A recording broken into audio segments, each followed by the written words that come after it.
हाय।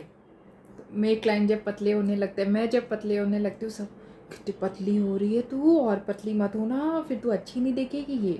लेकिन जब कोई मोटा होता है ना, कोई नहीं बोलता है कितनी मोटी हो रही है, तुझे डायबिटीज़ हो सकता है, शुगर हो सकता है, बीपी हो सकता है। तेरे बच्चे को कौन देखेगा? अगर तुझे कुछ हो गया तेरे फैमिली को कौन देखेगा? तेरी तबीयत खराब रहेगी, फिर भी तुझे घर का काम तो करना ही पड़ेगा ना। तो तू कैसे करेगी? कोई नहीं बोलेगा। हमारी सोसाइटी में ना मोटा होना एकदम नॉर्मल हो गया है।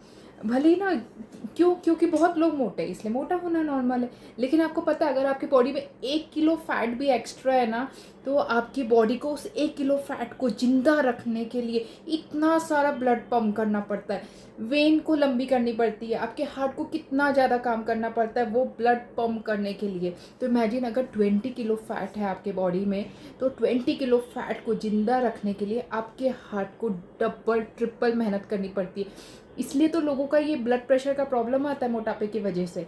और जब ब्लड प्रेशर आता है तो शुगर तो आएगी, हार्मोन इम्बैलेंस होता है, फिर इंसुलिन रेजिस्टेंस क्रिएट होता है, लेप्टिन रेजिस्टेंस क्रिएट होता है, और फिर शुगर आता है।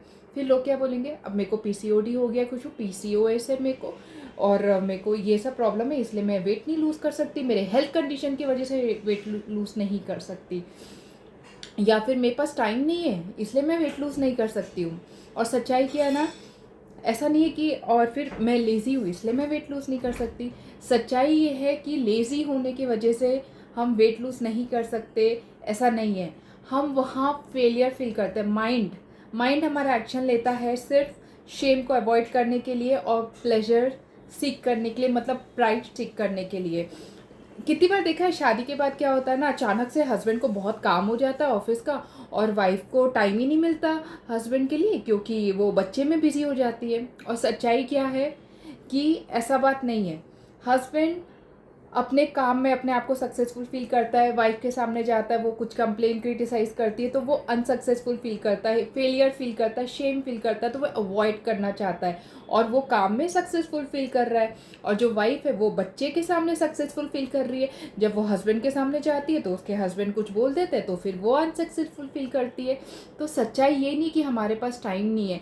हम जहाँ पे टाइम ज़्यादा दे रहे हैं इसका मतलब हम वहाँ अपने बारे में अच्छा फील कर रहे हैं, सक्सेसफुल फील कर रहे हैं, और जहाँ हम कम टाइम दे रहे हैं हम वहाँ से भाग रहे हैं, एस्केप कर रहे हैं, क्योंकि वो सिचुएशन हमें ख़राब फील कराता है। ये माइंड का, हमारा एनिमल ब्रेन का बेसिक नेचर है, to avoid shame and seek pride.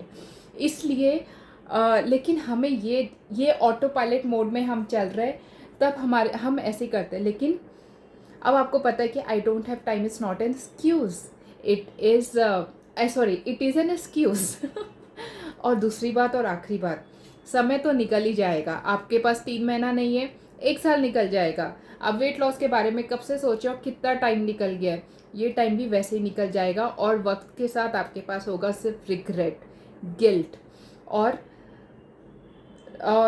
Low self confidence, looks, ये सब तो ठीक है, लेकिन जो हमारे हेल्थ को इम्पैक्ट होगा। और एक लड़की एक घर की पिलर होती है, जब वो लड़की, मतलब जब वो लेडी के हेल्थ को इम्पैक्ट होता है ना, तो उसकी कीमत उसके बच्चे की परवरिश को चुकानी पड़ती है, उसके हस्बैंड के इनकम को भी चुकानी पड़ती है।